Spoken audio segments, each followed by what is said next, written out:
Before we begin today's episode, a brief content warning. One of the two episodes we will be discussing today is the Season 7 episode Brand X.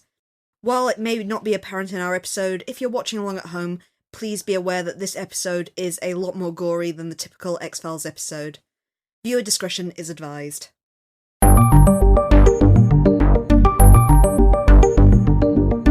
Hello and welcome to Things Are Getting Strange, an X-Files Rewatch podcast. I'm Nick. And I'm Kim. And as anyhow, I think we should try to deviate a bit and sort of say if we've got news, we should say something different rather than... I don't think we've got anything. No, I don't have any news for today, but as we tend to say at the end of the episode, I'll bring it forward this time.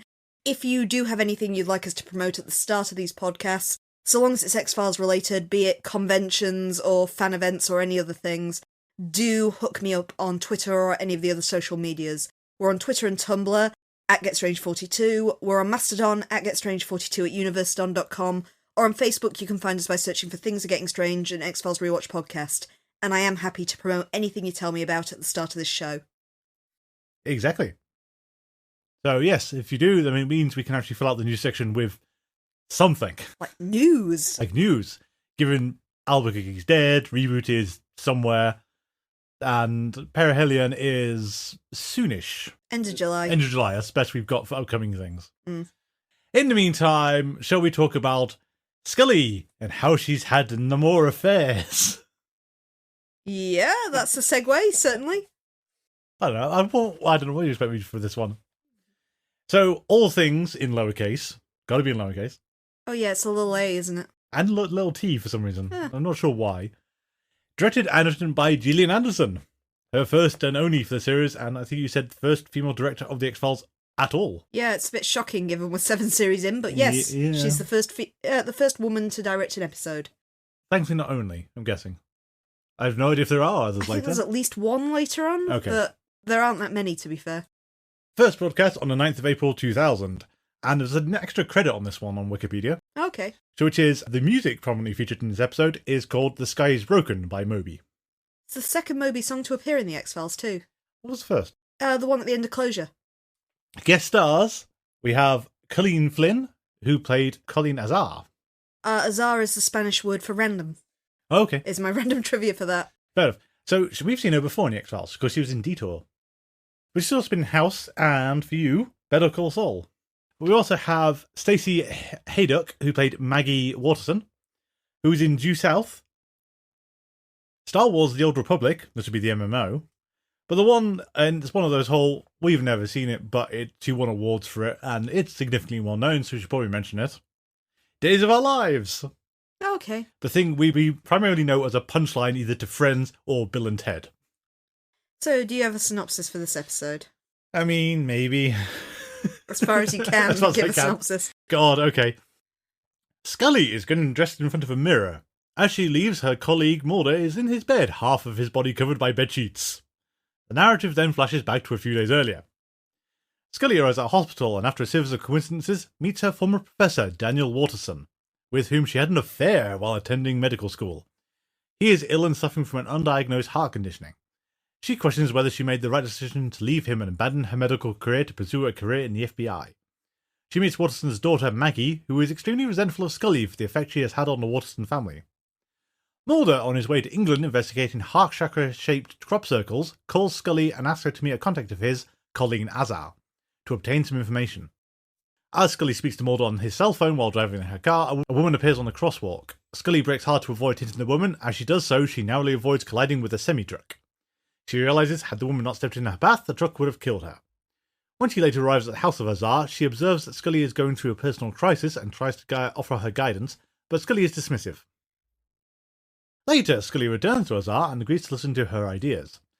Azar shares her knowledge of Buddhism, the concept of collective unconscious, and the idea of personal auras. Azar believes these concepts might explain the strange occurrences. While visiting Waterson, he nearly dies, but Scully saves him using a defibrillator.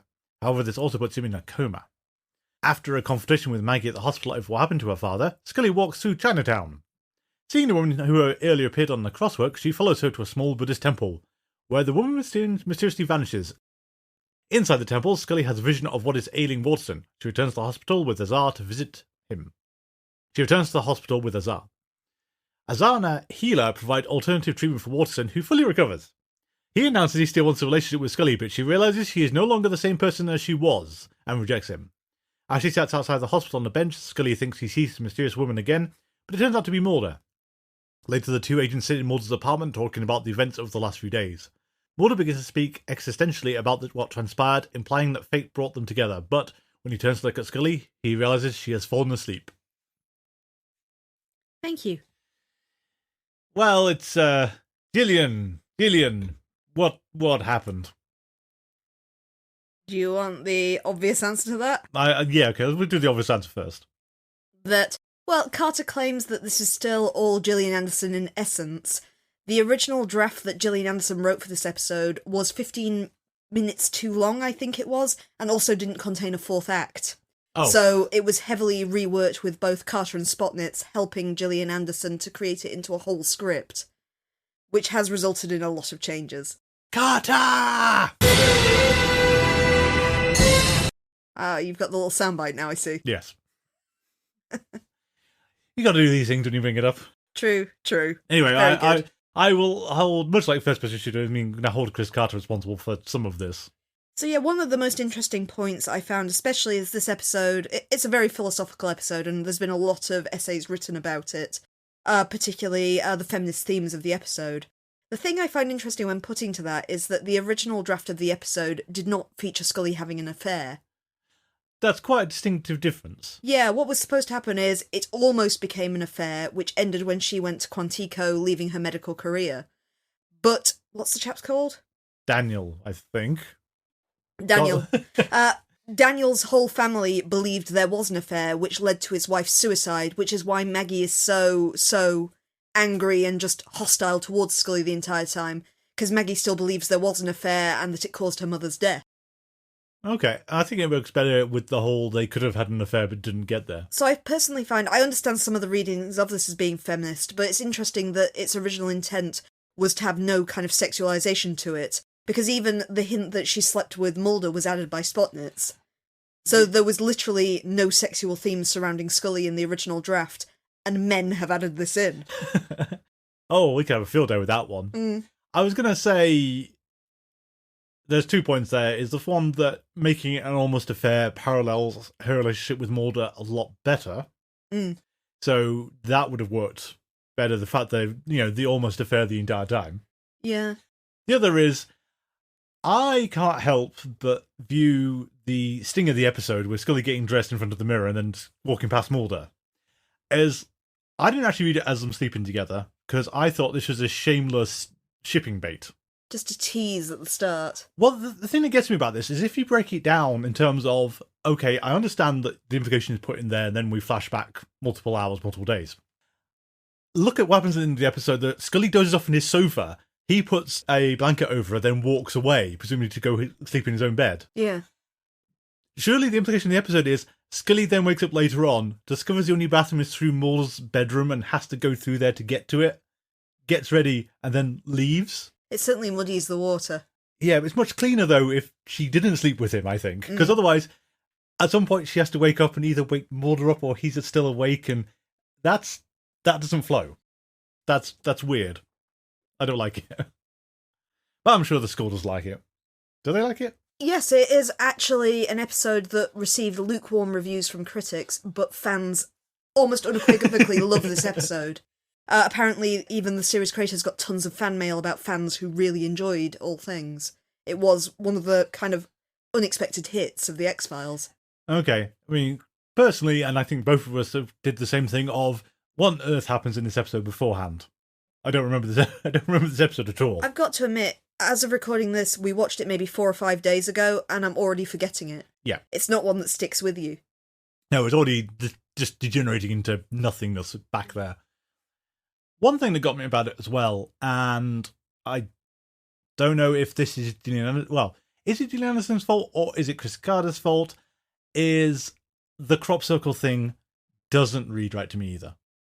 That was Gillian Anderson who put in the bit about the crop circles, actually, because she actually apparently did intensive research both into chakras and into crop circles to kind of tie in both things that would captivate Mulder and the kind of Buddhist themes of the episode. Okay.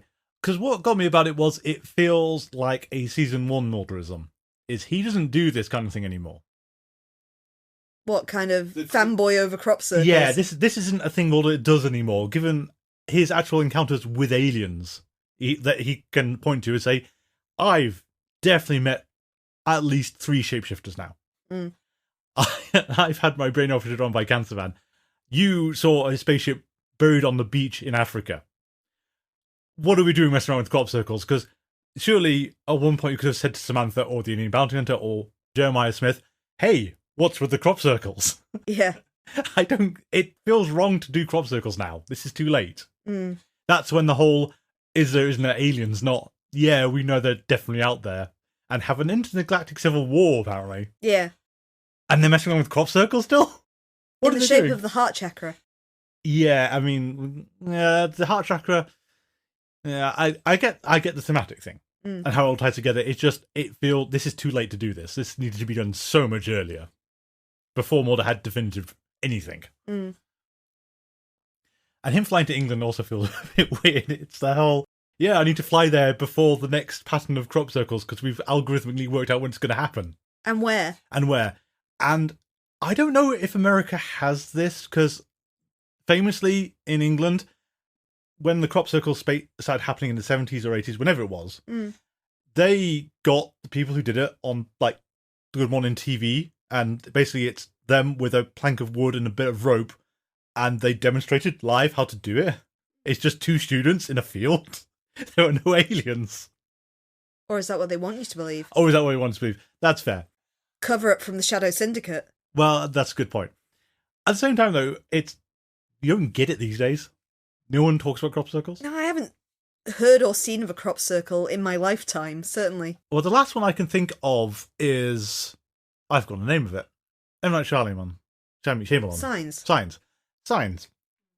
Because they had a crop circle, which was created by the aliens for who knows what.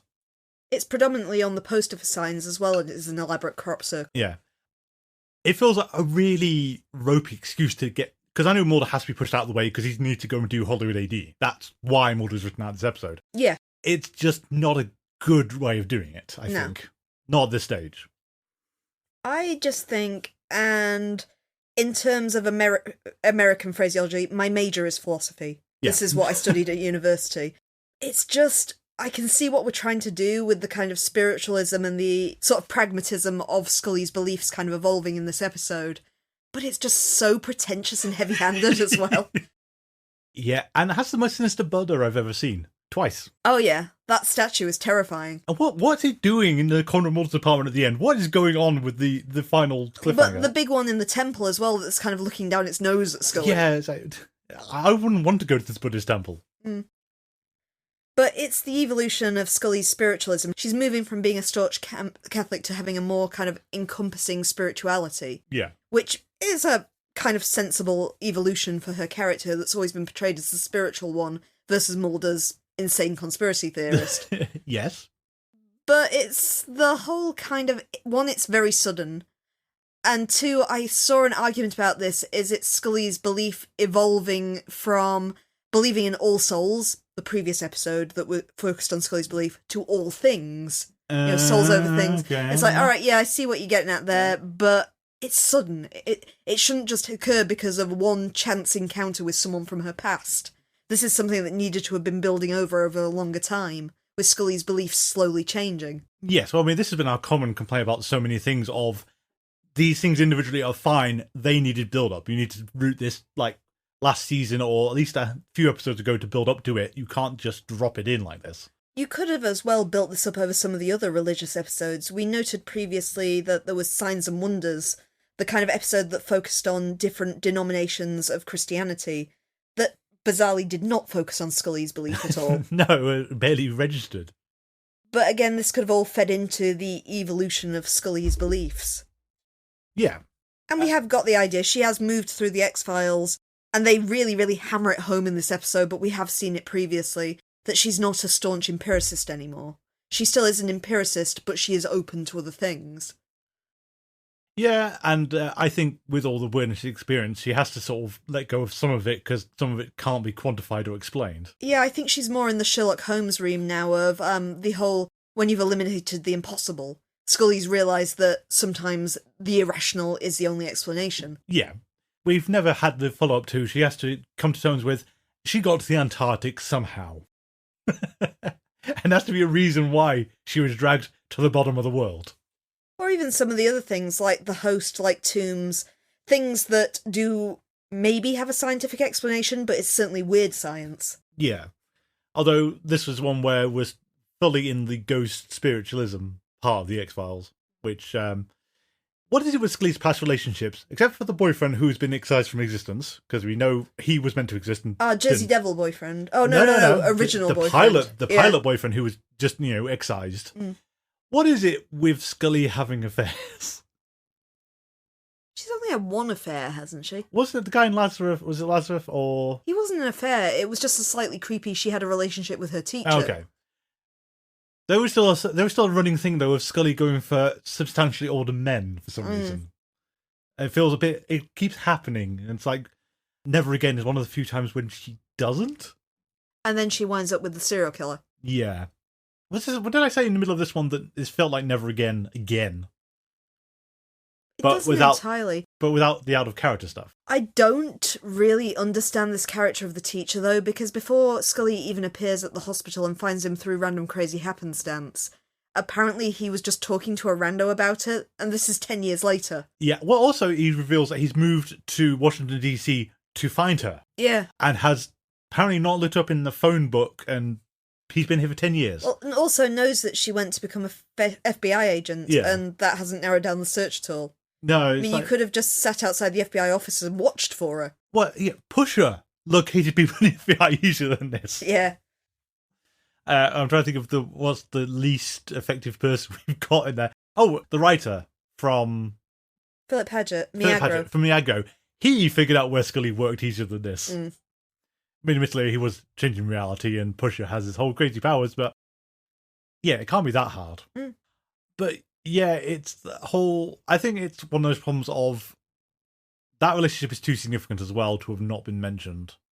Given that apparently this is the relationship she broke off to go and be an FBI agent for.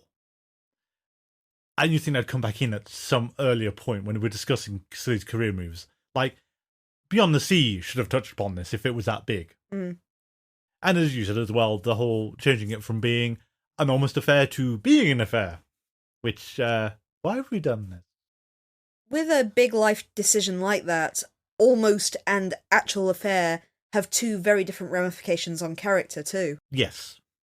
Because, the temptation and choosing not to be a homewrecker versus becoming the homewrecker, essentially. Yeah. And really much in this, because if we're reading into the backstory that it doesn't say, this has completely destroyed the life for both him and his daughter. Yeah. And I've got to say that based on every other encounter with Scully, that doesn't read right. I mean, can you actually equate that to how she was acting in Fire when she was being jealous of Phoebe? As kind of the Scully who would have an affair would not have sort of taken that as a problem, but seen her as a rival to do something about. Yeah. It doesn't work, at least at this point. No. I'm trying to think who else has she been involved with? Scully hasn't had a great relationship. There was the guy in Jersey Devil, was. Most boring boyfriend ever. Guy Never Again. The guy Never Again. Who she did not sleep with. Kind of Philip Paget, she almost had a thing with him. She almost did, yeah. Because he got her into bed, but then Mulder interrupted. Small Potatoes guy. So that was... A gender bender guy as well, we almost got something. Well, he got probably further than us, but there's also a level of chemical reality or other kind of influence, shall we say, in a lot of these. Which is also not good. Because the only other time we've really seen Scully being central other than Never Again is when she's drugged in Three of a Kind. Yeah, and then she's basically doing the Marilyn Monroe impersonation the entire time. Yeah. Ditzy seductive. Yeah. So... It's kind of a reason why you don't want to do this to the characters, because they're not very good at this. You made a comment I thought was very interesting in this episode as well, and I would like I don't know if I want to believe if it's a casting issue or it's no one paying attention to the previous episodes again. Scully's guardian angel has changed quite dramatically. It's now a woman in a white hat. Given we know what the old one looked like, and she was a nurse, and this one is not that woman at all. She's younger, fitter, and slimmer. And also turns into Mulder, inexplicably, which was very strange. I thought he gave a mixed message. I saw in one of the feminist articles I read about this episode, someone arguing that in this episode it shows that women make the bigger impact on Scully's decisions in life, not men. Because she's not influenced by Mulder trying to get her to London. She's not influenced by this guy who had an affair with her that's come back and wants a relationship again. But she is influenced by Azar and this woman in the white hat that she's following. So it's Scully kind of the greatest changes of her life being influenced by women. Which you kind of wreck at the end of the episode when she turns her guardian angel around and it's Mulder. Yeah, I was also going to say, Azar is a weird quantity given that Scully is absolutely dismissive and uncaring at first, goes back to apologise and gets looped into this whole our beliefs in chakras and crop circles and why are you here and not in England if you believe in this stuff? But oh well. And then when they bring the alternate healer into the hospital, you've got to go, this is a Mulder thing to do. This isn't you, Scully. It's fair enough we want to say that Scully's becoming spiritual and is open to trying new things. But this isn't even holistic healing. It's not even that she's brought something like an acupuncture specialist into the hospital. Or, some other pseudoscience. Yeah. This is just somebody doing a lay on hands, which isn't far removed from something like Miracle Man, which was outside of Scully's spectrum. Yeah. Admittedly, 6 seasons ago. Yeah. But nothing's changed that much. No, and also how it normally works in the X-Files in these kind of things is Miracle Man and anything involving the alien bounty hunters disregarded. It's usually a case of they are doing 2 treatments at the same time. There's the medical one and there's the spiritual one. They ultimately cannot tell you which way it works. Yeah. Especially things like Redux 2, with Scully's recovery at the end. Where it could be the chip or it could be the chemotherapy. Yeah, we don't know. We know that the implication is meant to be it's the chip more than anything else, and Enemy really reinforces that. As long as we can talk to Cancer Man, which we can't. This one, though, is, that medical stuff is rubbish, but we need a spiritual healer. Yeah. And Scully, what's wrong with you? And also, it doesn't carry across into Brand X at all. That's just gone again. I think it's another thing we can say from this episode, and people feel free to disagree with me on my take on this, but we feel that because Gillian Anderson played Scully, she should have a greater insight into how to write Scully, but that's not always necessarily the case. No, I would say there is a thing in TV production. In TV productions, you have very little pre-production stuff, and a lot of decisions are given to the actors because they are generally considered to understand the characters better than you do, being the person who's come in late. Okay, yeah, it makes sense. So yeah, like your point, though, is that 7 seasons in, you'd expect Gillian Anderson to have a really good grasp of her character for writing purposes and directorial purposes, and apparently not, which is kind of weird. But then you change directors so often and change writers so often, how has the consistency been, though we've noted that Scully has veered all over the place depending on who's writing? Yeah, and you do have the idea as well in this one that makes it even stranger is it's not purely Anderson. We've said as well that Carter and Spotnitz both helped heavily rewrite the script. And at the same time, this was Gillian Anderson's first ever directorial credit, so she essentially did it under the guidance of Kim Manners. Yeah. So it said something like he was setting a directorial test so she'd understand how this worked. So, she was set a bit of storyboarding, a bit of editing and that sort of thing. She wasn't just the pure director on the episode. Yeah, and I do have to wonder how similar Duchovny's experience is with Hollywood AD. Is that his first directorial one? No, he did the baseball one. Oh, he directed that one as well. So I don't think I can open notes for that episode that he was treated anything like the same way. It could be that he had more experience, though. I don't know if that was his first directorial credit. No, I don't know. This one definitely is. It was noted in something I read that essentially Gillian Anderson had been approached by some other series at the time asking if she wanted to direct, and she asked if she could have a go at doing it on the X-Files because she didn't have any experience in doing it and wanted to understand what it entailed before she kind of agreed to these other projects. Yeah. So, this literally is her first attempt at doing this. Okay. It's a bit of a shame it wasn't the stronger one, because, the Unnatural as a comparison of Duchovny's first shot at this. Yeah, one of the critics at the time, I can't remember which one it was, sorry, I'm sure you can find pretty easily, compared this to The Unnaturals, and how, although I think their review was actually fairly positive of this episode, they still said it pales in comparison to that. Yeah. The Unnaturals is just a fantastic episode. It is. Well, I think I made the point all the way back in Colony, is that Duchovny was really heavily involved in writing some of his major plot stuff all the way back in season 2. Mm. Anderson has not, up until this point, as far as I know, contributed to any scripts. No, not that I'm aware of. And again, I do wonder if that whole point about, we feel she should understand her character better is that she hasn't ever had a chance to do that. She's have dictated to her the whole time. Mm. Whereas Duchovny's had more of a role in shaping himself. True, yeah. Mulder is a lot more consistent than Scully throughout the series. Yeah, there are times when Mulder will deviate off a bit, but Scully is the one who fluctuates more. Yeah. I think it's because you periodically have these bits where she's criticised and they think, oh no, we've got to diversify the character a bit. So a good example is Never Again, where Scully seemed kind of slightly stuppy and prudish, so we had this episode that showed she was sensual. Just the worst possible way. And the weird little Emily arc where we showed Scully as a mother that we now barely ever reference again. Yeah, well, I think it doesn't help they forced that into a conspiracy shape, given we noted that in terms of how the rest of the conspiracy tracked, is that did not make any sense for what they were doing. Mm. And, of course, it was never intended to turn into a conspiracy either, was it? It was meant to be a Christmas Carol-like affair. Yes, originally.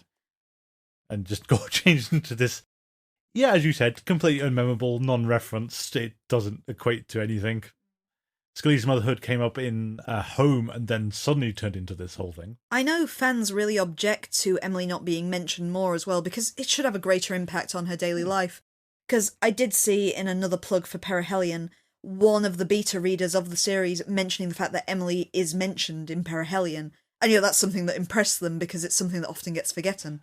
Yeah, well, I think you've got a fan perspective writing there. Because I imagine that Claudia Gray? Claudia Gray. Claudia Gray must be some form of fan of the series for this. I believe she is a fanfic writer. Yeah, I was say that tracks. But I think we obviously will get into this when we get into season 8 and 10 and 11, unfortunately, of Scully maternal and Scully children. Yeah, someone's gonna be not mentioned much at all, are they? Yeah. And someone else is gonna turn up a lot. Yeah. And that's a fault of someone, and I think we can pin the blame on. There's one or two really obvious candidates for why these things aren't cropping up anymore. Mm. I understand there's also a time factor, but it's a handful of lines every time this plotline kicks in. Yeah. Seriously though, what's up with that Sinister Buddha at the end of the episode? I don't know. What is it? Why is it does there? Mulder have it? I don't know. Is it meant to be the same one? Is it following Scully around? Do we really want to imagine that she, despite my weird sequence of events of, so Scully falls asleep on the couch, Mulder goes to bed, Scully wakes Mulder up and sleeps with him, and then when he falls asleep again, she sneaks out, and there's a creepy Buddha watching them the entire time. Smiling knowingly. I understand. Again, it's one of those whole scholarshippers. I'm not going to take it away from you. The implication is there. It's very obviously been put in. I can't quite square the sequence of events to allow it to happen, but I can see how you've got there. I don't understand why it's in here. I'm not sure this episode is a great advertisement for Buddhism as well, because Gillian Anderson wanted to write about this because of her own interest in Buddhism. Yeah. But, in honesty, I like Buddhism a lot. I am not a spiritual person, but it's always seemed like a nice religion. Buddhist temples are always very interesting and very peaceful to visit. Yeah. This does not sell it to me. Yeah. No. Just seems kind of creepy and a bit sinister in this episode. Yeah, so I don't understand what that sting is about, or the Buddhist experience in general, or... Yeah. No. Well, do you have anything else for this episode? Nah, I think I'm good. So we can take a 5-minute cigarette break before we get on to... Oh, wait, no. Because it'll kill us! Cigarettes kill! No, not necessarily. It could be a good idea. They could... Yeah, okay. We can get into the really confusing thematic stuff with Brand X, because This is the weirdest anti-smoking thing I've ever seen in my life. But it's a bug episode. It's a They're bug always episode. good. Okay, so Brand X. Directed by Kim Manners.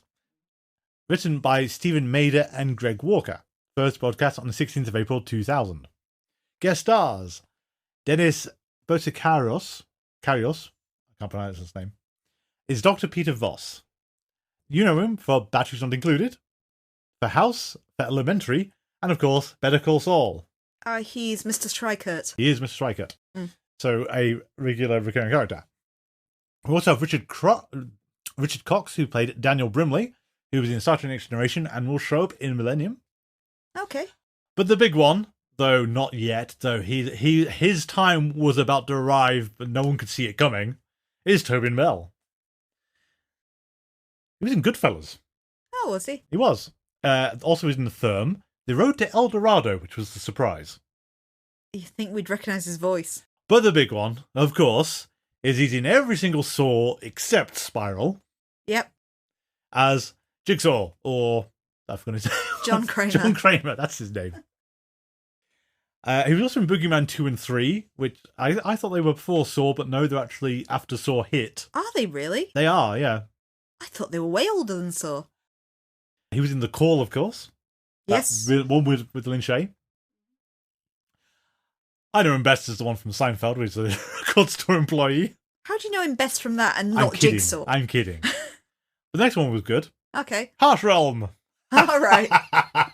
I'm sorry, Carter, but if you will try and advertise your own series in your Samantha Mulder significant closure episode and do such a poor job of advertising it to us.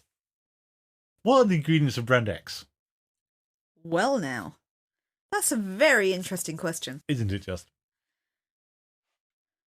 Okay, largely ad-libbed from Wikipedia as always, but our episode this time begins in North Carolina, where we see Skinner and a bunch of other FBI agents who are guarding a Dr. James Scobie, who is a researcher for Muley Tobacco who is testifying against his former employer, though nobody entirely knows why. During this early scene, we see that Scobie has developed a bad cough, so bad in fact that he coughs up a bit of blood into a glass of water, as well as a small beetle. In the morning, Scobie's wife finds that he's not in the bed, and Skinner and Scobie discover him collapsed in the bathroom. The lower half of his face has been torn off. Mulder and Scully are brought in to investigate a locked room mystery, initially being somewhat suspicious that some kind of acid has been thrown into this guy's face, but nobody's entirely sure how the assailant entered or left the scene of the crime. Mulder, however, does find that little beetle in the glass of water and begins to suspect that there's something maybe slightly different at work, which is further confirmed later when Scully autopsies the victim and finds no evidence of any chemical, but the guy's lungs have been entirely stripped out from the kind of alveoli up. Mulder and Skinner head to Muley Tobacco, where they try to interview Scobie's colleague, Dr. Peter Voss, but are largely stopped by his lawyers who won't allow him to say anything. In the meantime, we are also introduced to one Daryl Weaver, a heavy smoker living in a seedy apartment building. The neighbour of Weaver is very unhappy that he can smell him smoking through the vents, but immediately also succumbs to a terrible cough, and is later found with his face once again torn away, but this time also with heavy indications of beetles being the things responsible. There are beetles found all over the body, and when Scully autopsies the man, she finds grubs inside his lungs, inferring the fact that the beetles have somehow incubated and hatched inside him and chewed their way out en masse.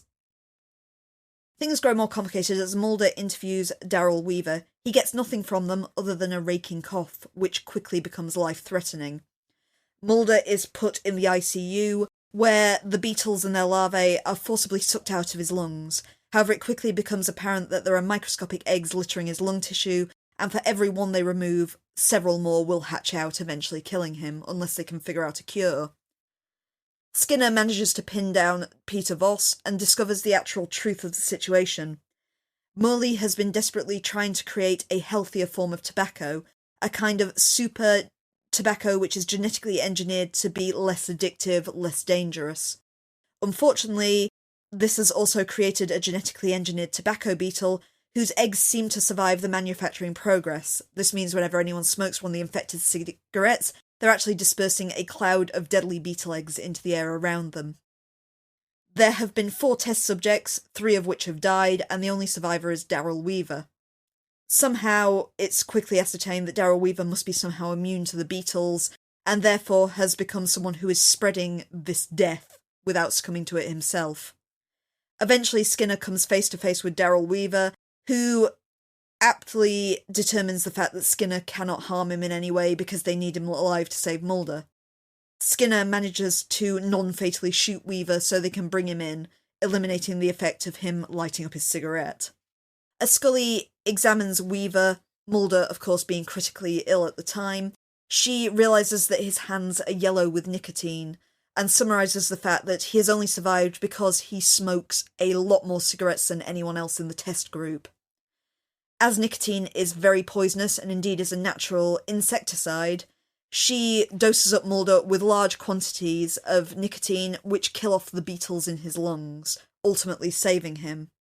The episode ends on a slightly downward note. Daryl Weaver has also been saved and has been incarcerated. Mulder is back at work, albeit still sounding very, very poorly. And Mully Tobacco have subpoenaed all the evidence involved in this case, presumably to use it to make their genetically superior cigarettes safer. At the end of the episode, we see that Mulder has also developed a minor addiction to nicotine, which has driven him to pick up a pack of Mully cigarettes. Chided by Scully, he eventually throws this packet out, but then stares at them after she has left the room. Thank you. This is quite an episode. Yeah, it's an experience. It is. I'll start with one, the really, really positive, though I'd say in general I do like this episode, but yeah, there's a zillion things wrong with it. But the one good thing, and it's coming after a run that's gone on from first-person shooter and Chimera, of, yeah, at least there's an explanation for why the supernatural crap is happening. It's a stupid explanation, but it's more than first-person shooter and Chimera gave to us of why anything's happening. So I will give it a lot of praise for that. So yes, it's nonsense, but at least you gave us some nonsense.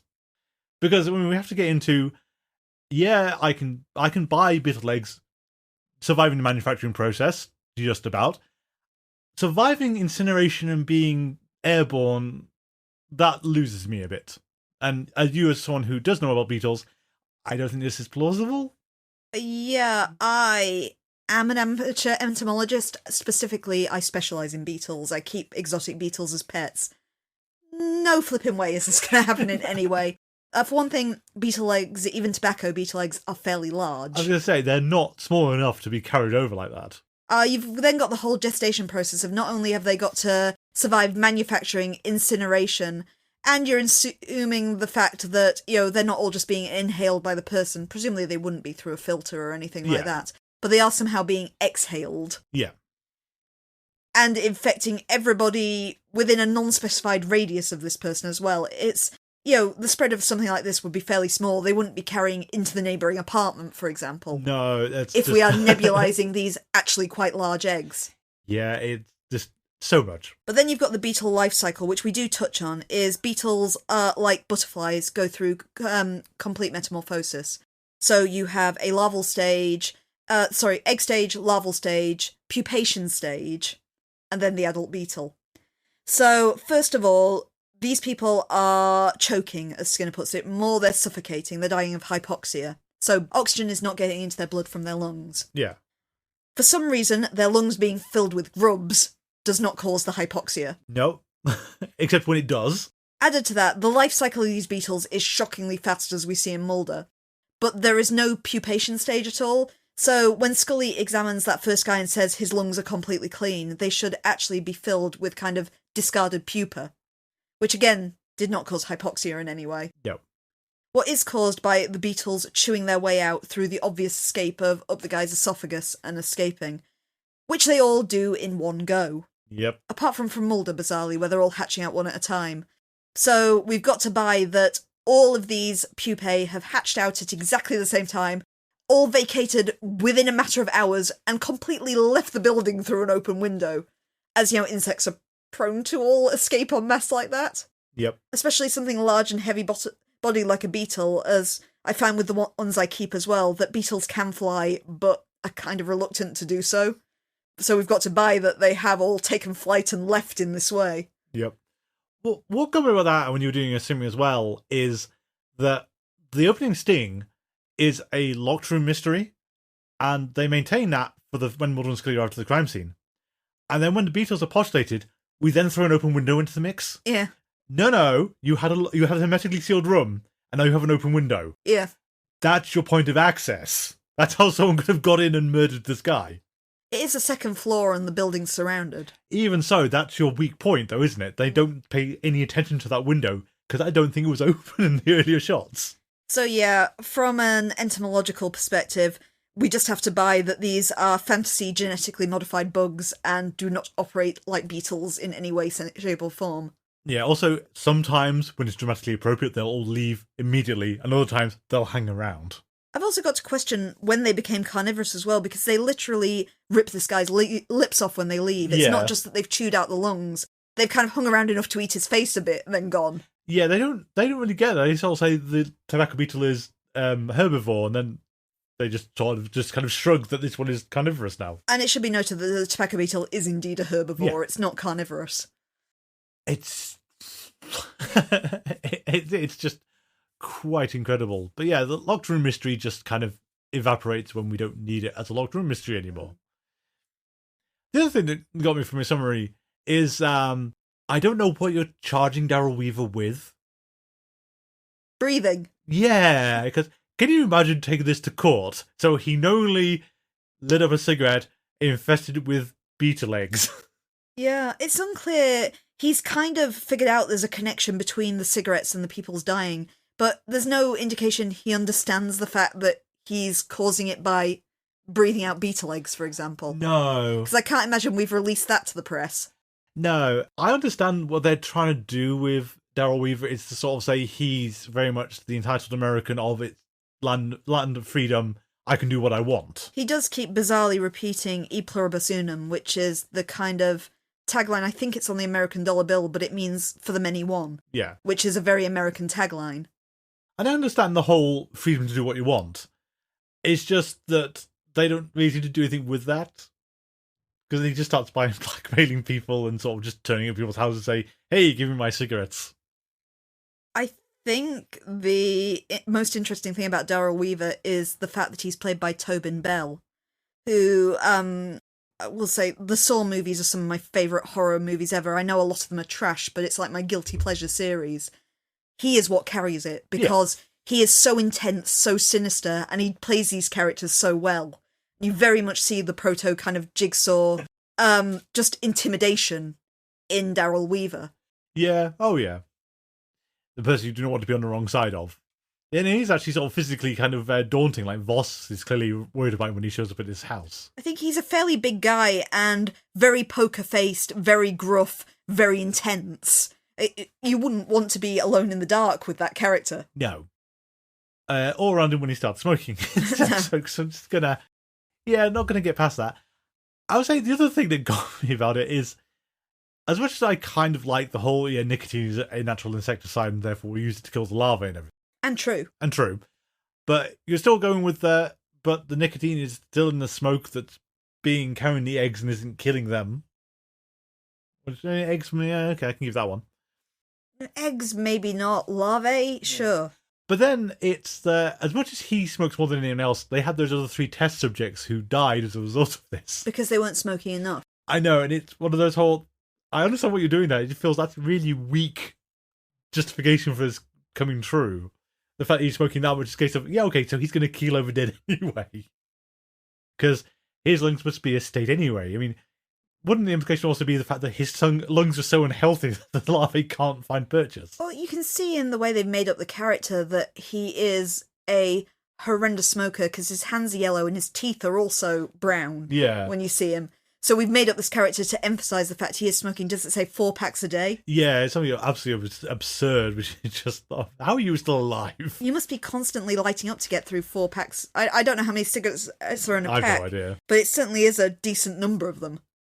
I would say the other thing, though, is that as much as he's smoking these test cigarettes, and they don't even get into the whole, these taste better than other kinds or something, or why he wants that brand.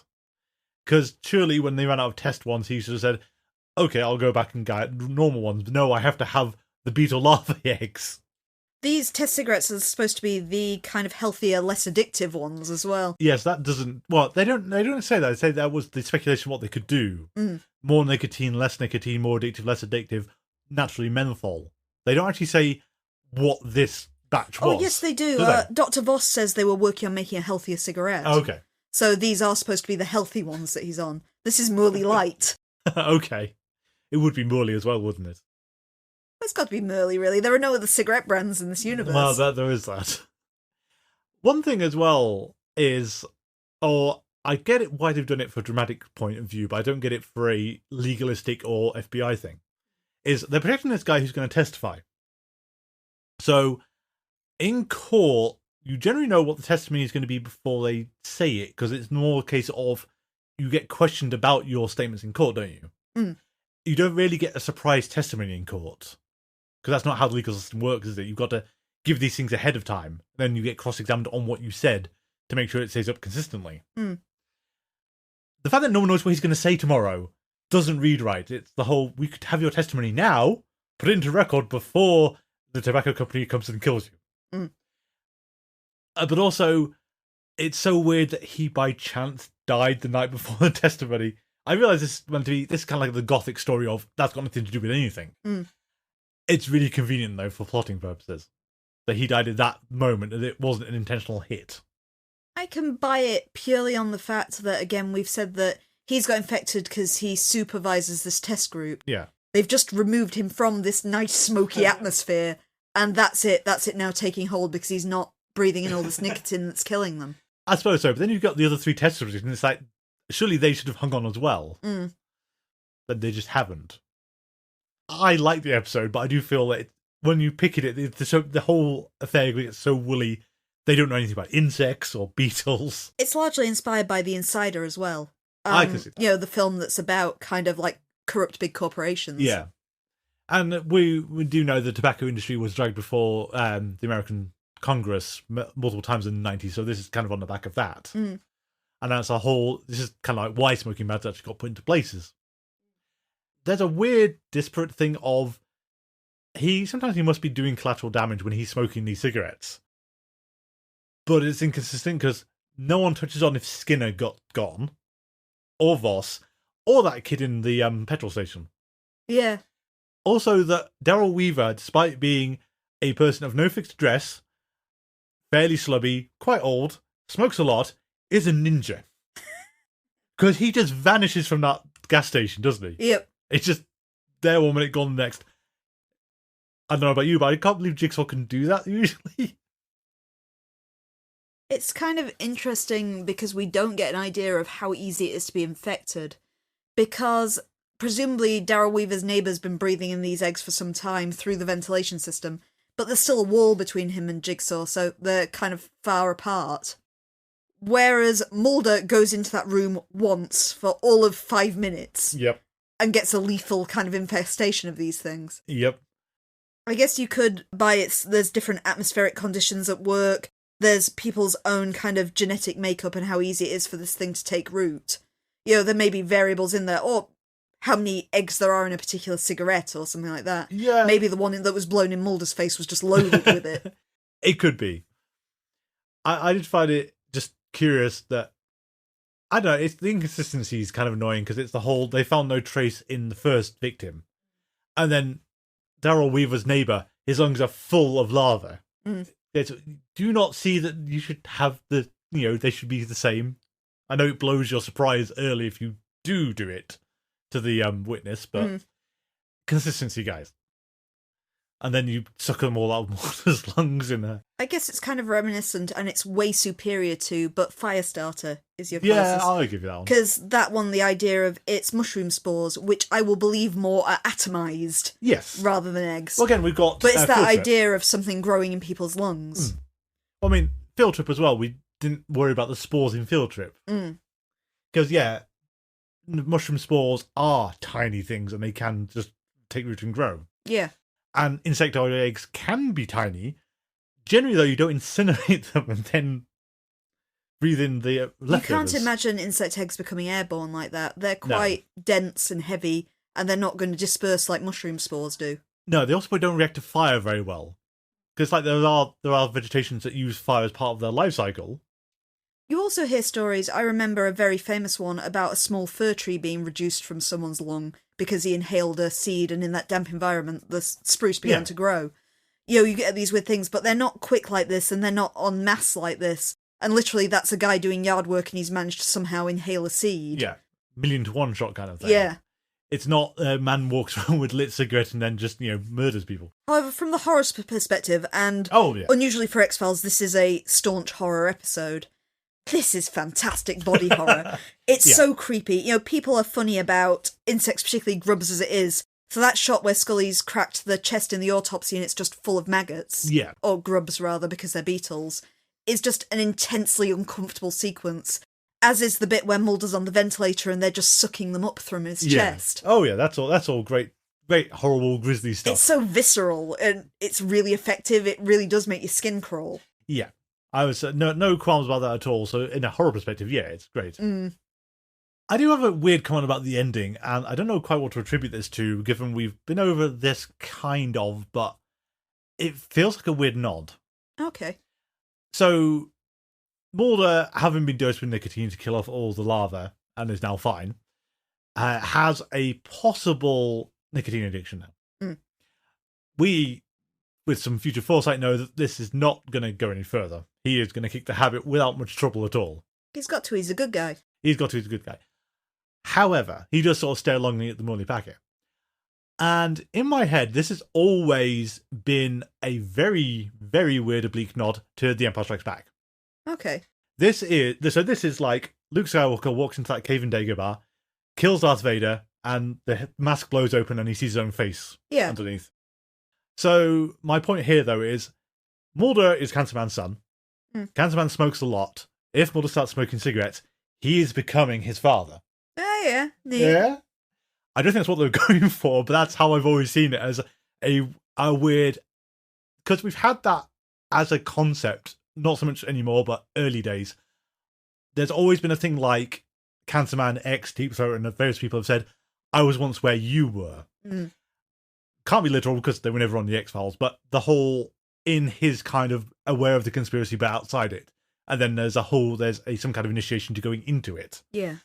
And yes, so this is Mulder on a path to becoming Cancerman. Which, spoilers, that's not where we're going at all, sadly, because that would have been kind of fascinating direction to take things later. Cute if intended. Yeah. I think it's just meant to be addiction thing, but yeah, it's just something that occurred to me. I've always thought whenever he looks at the cigarette packet, it's the whole, this is a marker of Cancerman. If you assume the marker, you can start down that path, down the dark path. Yeah. To the dark side. Do we have much else for Brand X, though? Because I think it's a good episode. It's really grisly. It is full of holes. The biology is absolutely just appalling. Yeah. You've got to take it with a grain of salt. You can't apply realism to this episode in any way. No, but as I said at the top, this does what First Person Shooter and Chimera did not. All I want is an excuse for why the supernatural stuff is happening. It doesn't have to make sense. It doesn't have to be logical. You just have to give a reason why it's happening. Just a bit of weird science that puts it in there. So when I say it, rephrase that a bit. It has to make sense in the context of the X-Files or the episode. It doesn't have to make sense realistically, but give me a reason why it's happening, and I'm fine. I love bugs. I love the bug-related X-Files episodes, and I have a doozy coming up when we get to Lord of the Flies. Yes. But yeah, I always criticise the bug ones heavily, but I love it when insects are used in horror. There's something incredibly creepy about it. And although I don't want it to put off people kind of liking bugs and don't want to encourage people to be cruel to them, certainly, in any way, I just love it when they're portrayed like this, and I get to see lots of nice beetles on the screen, to be honest. Which is good. That has reminded me of another criticism, and again, this is the X-Files not paying attention to itself, is Skinner sort of makes a face when they mention killer bugs. Yeah. Darkness Falls. You had a medical team extract Mulder and Scully and give them treatment over weeks. This has to be documented somewhere. They were in a recovery place. There's War of the Coprophages as well, where it's unclear how sci-fi that was, but certainly cockroaches were involved to a degree. Yeah, I think the cockroaches one is they blew up the place so there's no evidence. Mm. But the Darkness Falls aftermath, there will be records. There was some government facility they were trapped in. And they burnt down the entire forest afterwards to remove the threat. Exactly. So, Skinner, have you not... Because, again, it's Mulder or Scully should pipe up and say, yeah, there's that thing that happened in that forest. I can't remember where Darkness Falls was set. But we have experienced killer insects. I thought this episode looked a lot better when we compare back to Darkness Falls, because Darkness Falls was largely CGI. Yeah. Whereas in this, there was a lot of actual bug work in there. I know for a fact that the neighbour of Jigsaw, I keep forgetting Jigsaw's name. Daryl Weaver. Daryl Weaver's neighbour, they actually covered that actor when he was lying on the ground with 3,000 Darkling beetles to get this effect. You know, there was a comment about how it was hard to film because you can't train bugs to go where you want them to. No. But it looks a lot better actually having the insect presence on there than trying to CGI them. Absolutely. Especially in a series like this where you don't have the budget to make swarms of insects look very good. Yeah. You compare that to the scene with the beetles pouring out the guy's throat, which looks nowhere near as good as the actual beetles. No, and as you said as well, they've got dramatic timing, the Darkling beetles. As soon as he takes the gag away, blah, vomits up beetles. Yeah. But I didn't think that effect looked anywhere near as good as the ones where they could actually use 3,000 live beetles. Yeah. Oh, yeah, it's a good effect. Mm. But yeah, again, we keep running into this problem of the X-Files. On one hand, the self-referential thing would get really annoying after a while if you kept doing it. Mm. On the other, you've had 2, maybe 3 episodes about killer bugs. One of them definitely involved the government. The government knows exactly what happened and did the treatment afterwards and found the cocoons that you were left in. Yeah, killer bugs exist in the X-Files universe. You can't just dismiss it out of hand. Mm. So that's a problem. Yeah. I'll forgive them a bit because this is not one of the regular writers. But again, Carter, this is the kind of thing you're meant to pick up a showrunner and say, oh, yeah, I wrote that episode, didn't I, in season 1 about killer bugs. We can certainly drop a reference to Darkness Falls or War of the Corophages in there. Yeah. Or some reason to dismiss it, like, that's not that kind of tree or that kind of tree isn't involved at all. Just, you know. I mean, admittedly, this feels a bit fanish, doesn't it? In this case of, oh, you didn't reference XYZ. And I kind of understand that'll get in the way of what you're writing, but sometimes, I mean, it's like Softlight had a teasing reference to Tombs. Yeah. And that was great. Just like a little moment of, you've got locked room mystery, check the air ducts. Yeah, it's like we've criticised it before of how many cases of spontaneous combustion have had to be explained to Scully. When Scully should say, oh yes, like fire. Yeah. Every single time. Cecil Lively, yeah, I remember this. That was a very weird case, wasn't it? Yeah. By the way, how is Phoebe? But I'm pretty sure there have been at least 3 or 4 occasions where it's explained for the benefit of the audience what spontaneous human combustion is. Yeah, and you get into that problem of... I think, again, some of it's the whole TV has changed so much. Like, the X-Files isn't really meant to be serialised. It's meant to be you can drop in and drop out for the most part, except for the big storylines. We're very used to the much more modern of, if you don't watch every episode, you will be lost. Like, you missed, middle episode of Better Call Saul. What the hell happened? Who? What? Why is he in Mexico? Yeah. But if we've got nothing else to say about smoking, other than smoking, the cause and solution to all problems, apparently, gone to this episode. Yeah, I'm a bit lost in this because smoking both caused our dilemma and saved Mulder's life. Yeah. So, fill in your own moral, I guess. I mean, we have got Morley cigarettes and big tobacco are inherently evil, which, that's fair. I mean, they knew exactly what they were doing the entire time and felt no guilt whatsoever, so that's fine. I don't know if they can subpoena the FBI for their record. That feels a bit... Are you allowed to do that to the FBI? I imagine we'll get into the power of big corporation here. Even so, I think the legal system would go, no, those are ours. Go away. I don't know. It just feels weird. At the same time, the FBI had been brought on to protect this guy at the start. Yeah. The FBI to protect this guy. And so you kind of say, no, you're not getting our files. I don't care how many trade secrets are in them. This is us. We investigate you, not vice versa. But if we've got nothing else about the killing power of cigarettes and also the salvation of cigarettes, God, that's just so weird. I know, right? Let's go to Hollywood next week. That sounds like a nice idea. Doesn't it just? We'll go to Hollywood. So next week is Hollywood AD, which is Duchovny's episode for the season. Mm-hmm. Because as we've alluded to in a previous episode, he and Anderson both did an episode each. This is his one, which necessitated his absence from all things, ultimately. But then, and we've been waiting for it to come up for a long time because we've watched it. It's very infamous. God, why is it called that other than the obvious? And you want to possibly piggyback on the other 20th Century Fox project with the same name? It came out the year before. Fight Club. We're not supposed to talk about it. I don't want to talk about it. In the meantime, if you'd like to get hold of us, our email address is thingsatgettingstrange42@gmail.com. And as I said at the start of this episode, if you want us to promote anything at the start of this show, do hook me up on social media.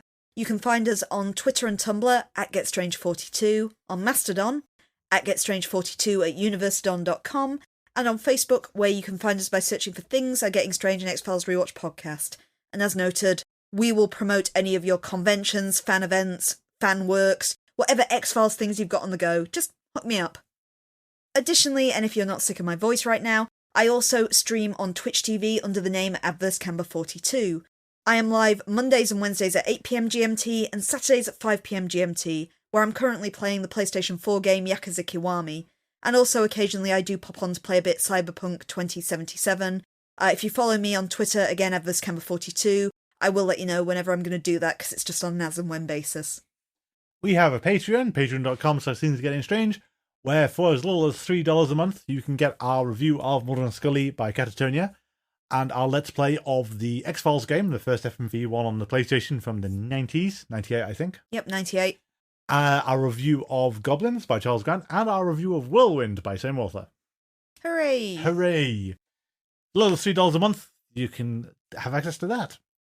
Our theme music is Envisioned by Kevin MacLeod. You can find it on Compotech.com, licensed under Creative Commons by Attribution 3.0. Thank you all for listening, and until next time, please remember... Guests check in, but they don't check out.